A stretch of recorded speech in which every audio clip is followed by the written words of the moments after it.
hukum dan kabar pendidikan, dialog interaktif dengan para profesional urban, suara pendidikan.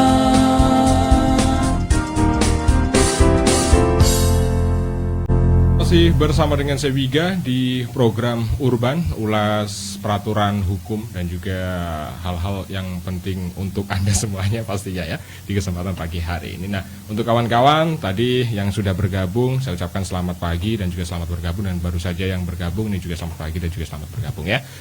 Sebelum kita break tadi sempat kita ulas ya satu pertanyaan, yaitu tentang data yang valid dan juga invalid tadi yang sempat disampaikan oleh Pak Luki ya. Nah, ini banyak sekali kawan-kawan yang sudah masuk ke komentarnya, yaitu pertanyaan-pertanyaan yang memang akan kita bahas di kesempatan pagi hari ini. Yang pertama, ini adalah rata-rata invalid itu permasalahannya apa? Tadi di segmen yang pertama, ini sempat disinggung juga. Boleh dijelaskan nih, Pak Adi atau Pak Luki? Oke, terkait invalid tadi, ketika saya amati, mayoritas tentang waktu pengiriman data. Jadi, teman-teman harus tahu alur dari mekanisme tarik info GTK. Jadi kita tidak serta-merta sinkron dapodik itu langsung ditarik, tidak. Jadi ada tahapan-tahapan lain. Ketika kita sinkron dapodik, data akan menuju ke server dapodik yang online. Nah, itu berarti data belum ditarik GTK. Nah, GTK sendiri itu menarik data itu tidak periodik, tidak 5 hari sekali atau 1 minggu sekali, itu tidak. Jadi alurnya harus tahu teman-teman, jangan panik dulu, itu yang terpenting. Jangan panik dulu. Katakanlah gini, jenengan harus tahu di info GTK, di halaman info GTK itu sudah ada progres penarikan data dapodik, Pak. Oke. Iya, jadi sudah tahu. Di info GTK dulu belum ada, tapi sekarang sudah ada. Jadi kita sudah tahu data kita itu sudah ditarik atau belum, itu bisa dilihat dari progres penarikan data dapodik di info GTK. Katakanlah sinkron tanggal 10. Tapi ternyata info GTK masih mengambil di tanggal 5. Berarti kan data itu kan belum ditarik. Pasti di situ invalid, seperti itu. Jadi harus bersabar dulu kawan-kawan, harus tahu alurnya. Ketika jenengan sudah sinkron, data itu langsung memang masuk ke server yang namanya dapodik online. Teman-teman pasti sudah tahu manajemen dapodik. Nah, ketika data sinkronan tadi di manajemen online, lah data itu ditarik pihak lain, yaitu pihak GTK, Dirjen GTK. Lah, pihak Dirjen GTK ini tidak secara periodik, seperti saya ulas tadi, tidak secara periodik menarik dari server yang namanya dapodik. Jadi ada tidak periodik seperti itu, tapi yang jelas sekarang dimudahkan, sangat dimudahkan. Kita tahu, oh data kita berarti belum ditarik, itu bisa kita mengamatinya. Di apa, Pak? Di info GTK Kemendikbud Go ID. Oke. Nah, bisa ditampilkan. Bisa ditampilkan. Nanti kita karena PFJJ ya, pembelajaran jarak. Oke, ya. Nanti untuk kawan-kawan bisa dilihat ya di layar kaca masing-masing, di handphone ataukah juga di PC. Untuk alamatnya tadi di mana, Pak? info.gtk.kemdikbud.go.id. Oke, nah itu alamatnya nanti akan ditampilkan oleh operator ya. Nah, tentunya langkah-langkah ya tadi ya. Jadi untuk kawan-kawan harus bersabar dulu karena memang itu langkah-langkahnya yang harus diikuti juga. Step-stepnya. Jadi harus sedikit agak bersabar ya, tidak harus langsung ya. Memang tidak langsung. Kalau bahasa Jombangnya nih kawan, gupuh. Oke, satu pertanyaan sudah terjawab nih untuk kawan-kawan ya. Jadi rata-rata invalid itu tadi permasalahan sudah dijelaskan karena itu ada step by stepnya. Jadi Anda harus bersabar. Nah, ada juga yang terkait dengan apakah bisa tambahan PD mutasi bulan ini bisa menambah dana bos atau tercover di dana bos. Silakan. Oke. Untuk dana bos reguler ya, DAK non fisik gitu ya.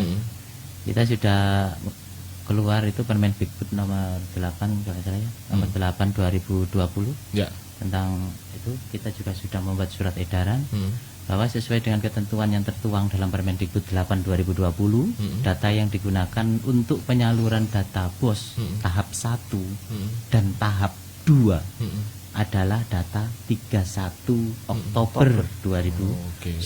Jadi gini, nah, apabila di semester 2 ini ya, itu ada proses mutasi peserta didik masuk. Nah, ini nanti akan diambil datanya pada cut off yang sekarang seperti talkshow yang kemarin tuh ya, sesuai dengan Permendikbud 8 2020 itu diambil 1 kali dalam 1 tahun, yaitu 31 Agustus untuk tahap 3. Nah, berarti nanti mutasi dari semester 2 nanti sampai dengan PPDB di tahun ajaran baru itu nanti akan masuk dan cut off pada tanggal 31 Agustus 2020. Itu nanti untuk tahap 3. Jadi untuk tahap 1 dan tahap 2 tetap menggunakan cut off 31 Oktober 2019. Oke, berarti intinya itu bisa ya? Ini bisa. Oke, baik. Bisa berarti ya. Bisa tambahan BD mutasi bulan ini bisa menambah dana BOS atau tercover di dana BOS. Untuk tahap 3 ya. Oke, untuk kawan-kawan sudah terjawab ya. Ada juga untuk penarikan PTK dari dana SDM, apakah bisa langsung otomatis mengeluarkan PTK dari Dapodik, Pak? Mohon pencerahannya. Sekali lagi. Penarikan PTK dari dari data SDM, apakah bisa langsung otomatis mengeluarkan PTK dari Dapodik? Penarikan data dari SDM maksudnya gimana? Ini mungkin saya jelaskan, saya luruskan ya. Kemungkinan tarik PTK itu bisa dilakukan melalui manajemen Dapodik ya. Jadi melalui manajemen Dapodik kita lakukan proses tarik PTK ya. Setelah itu konfirmasi ke dinas terkait itu. Kalau mengeluarkan mengeluarkan PTK bisa dilakukan sendiri oleh operator sekolah. Jadi melalui aplikasi Dapodik ya, itu bisa dikeluarkan sendiri tanpa ke dinas ya, bisa dikeluarkan secara mandiri. Dan kalau PTK masuk, mutasi masuk, lakukan prosedur tarik PTK ya, di situ nanti konfirmasi.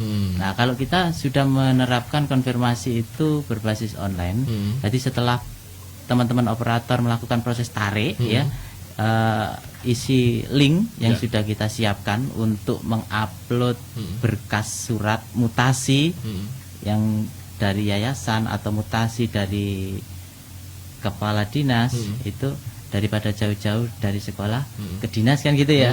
Kita sudah siapkan link itu, kita gunakan form sederhana gitu. Untuk linknya sendiri sudah disebar ya? Bisa nanti tampilkan juga untuk link mutasi PTK di gg.gg/mutasi PTK. Kita gunakan Google Form. Siap ya. Ada juga untuk pertanyaan yang keempat ini, Pak. Apakah tikor yang diinput melalui kamera siswa dan juga diketik dalam aplikasi Dapodik ketika setelah sinkron tikor tersebut berubah? Itu yang pertama. Apa yang harus dilakukan untuk masalah ini? Monggo. Ya, Mas Lugi. Ya, silakan. Oke, terkait tikor ya teman-teman. Karena apa? Karena kebijakan baru untuk PPDB tahun ini kita mengambil data dari Dapodik ya Pak. Betul. Nah, jadi bagaimana caranya operator sekolah itu valid terkait pengisian tikor? Karena itu data penting sekali. Kembali saya ingatkan, Dapodik itu tidak hanya terkait PTK dan sertifikasi saja. Di situ ada item-item juga yang sangat penting, ada sarpras, ada PTK, ada peserta didik, seperti itulah. Ini untuk output peserta didik itu ada yang namanya titik koordinat. Titik koordinat. Nah, titik koordinat ini nanti akan digunakan untuk database tambahan terkait PPDB di tahun 2020. Dulu kita memakai yang namanya KK kan, dulu kita memakai yang namanya KK. Nah, sekarang ada kebijakan kita menggunakan data dari Dapodik. Nah, mekanisme untuk penginputan itu sangat beragam, ya kan? Ada yang lewat Google Maps, ada yang lewat aplikasi secara langsung, ada yang lewat share WA, seperti itu. Nah, ketika jenengan input di di lokal aplikasi, maka itu otomatis jenengan unduh saja itu sudah berubah. Jadi kita bisa melihat hasil unduhan kita apakah berubah atau tidak. Kita bisa sendiri melihatnya ketika katakanlah siswa A tikornya salah ya, tikornya salah, oh salah, saya memperbaiki, diperbaiki, diperbaiki, oh sudah tepat, sudah valid, simpan. Lah coba itu jenengan download, di download, di situ kita lihat apakah tikor tersebut berubah apa tidak. Nah, ketika sudah di-download sudah oke sesuai dengan perubahan, tidak masalah. Nah, yang terjadi saat ini, nah ini apa ini yang terjadi saat ini? yang terjadi ini yang menjadi permasalahan saat ini, teman-teman kurang teliti dalam menginput titik koordinat seperti itu. Surat sudah ya Pak ya, surat itu sejak Desember, surat edaran dari kepala dinas sudah sejak Desember tentang mekanisme penitikan tikor. Jadi kalau menurut saya pribadi alangkah baiknya pada saat itu jadi didudukkan antara wali, peserta didik, lalu guru kelas 6, lalu operator melakukan penelitian tikor bersama-sama. Itu yakin itu valid itu seperti itu. Ya valid itu seperti itu.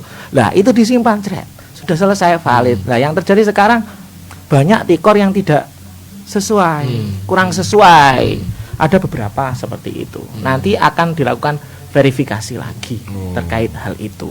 Yang jelas kita bisa melihat sendiri secara langsung apakah tikor itu berubah apa tidak. Karena di menu Dapodik lengkap kita bisa mengunduh sendiri terkait inputan kita tadi terkait tikor.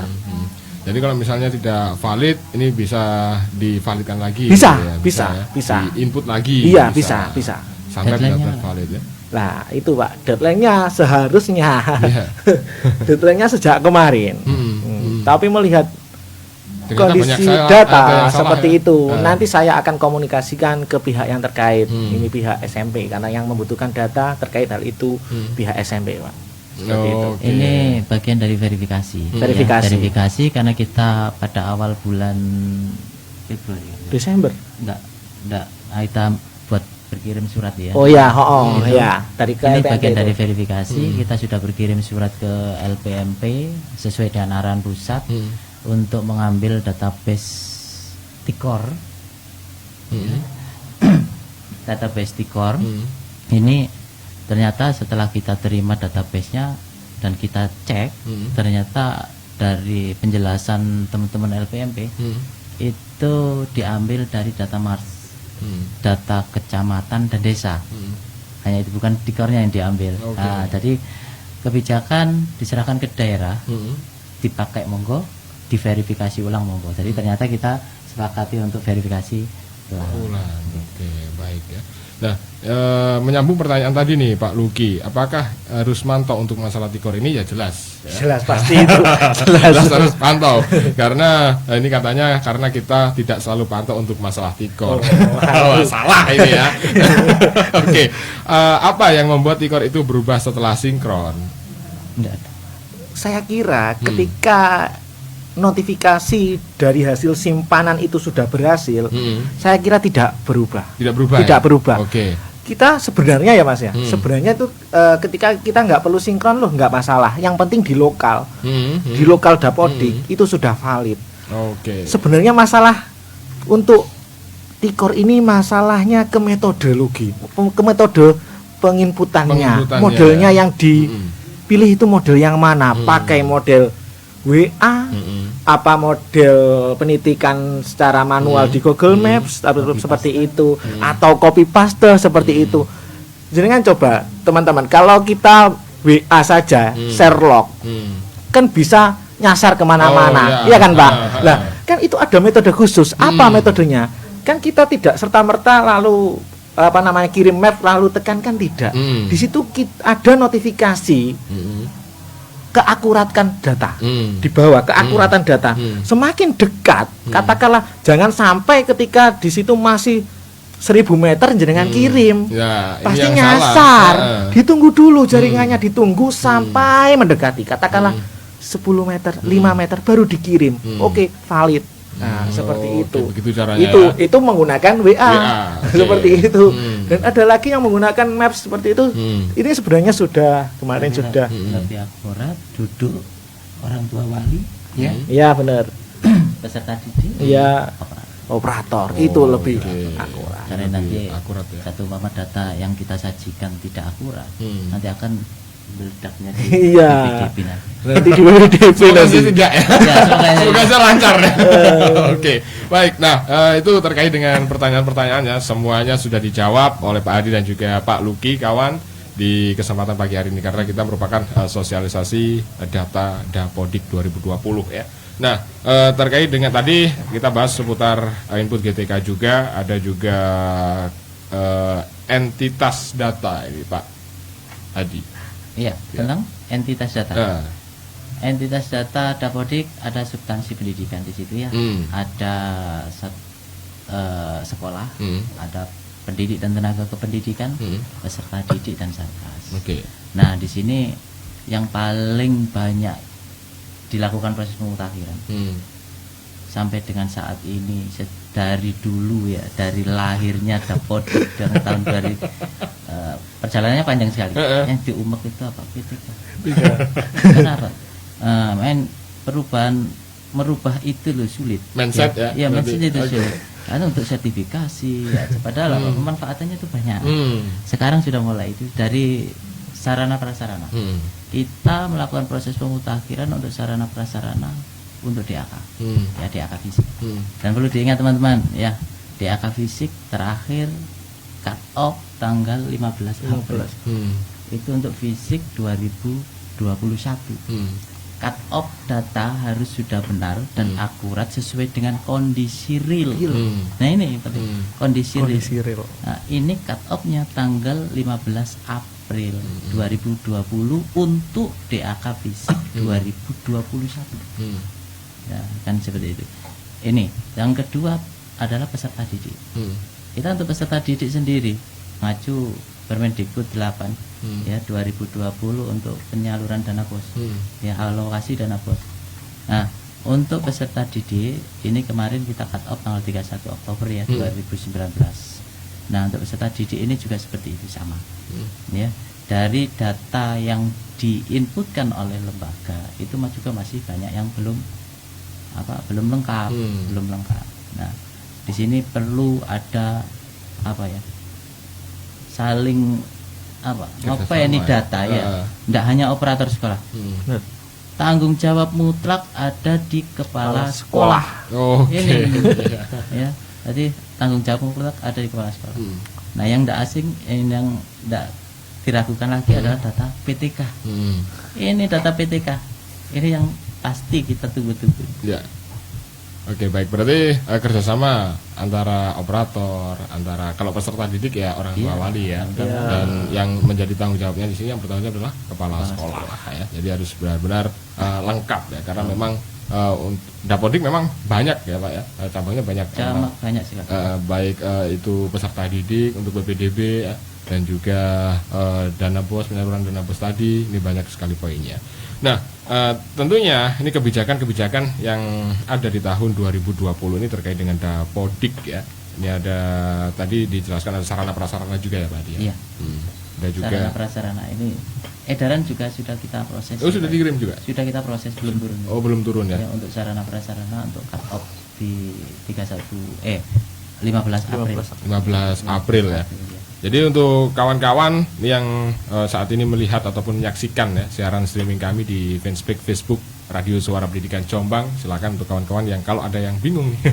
Habis ini kita bahas soal secara teknis ya Pak ya. Tadi aplikasinya sudah kita siapkan juga oleh operator, nanti akan kita bahas. Kita harus break sejenak, tetap bersama dengan saya Wiga di program Urban di Radio Suara Pendidikan Jombang.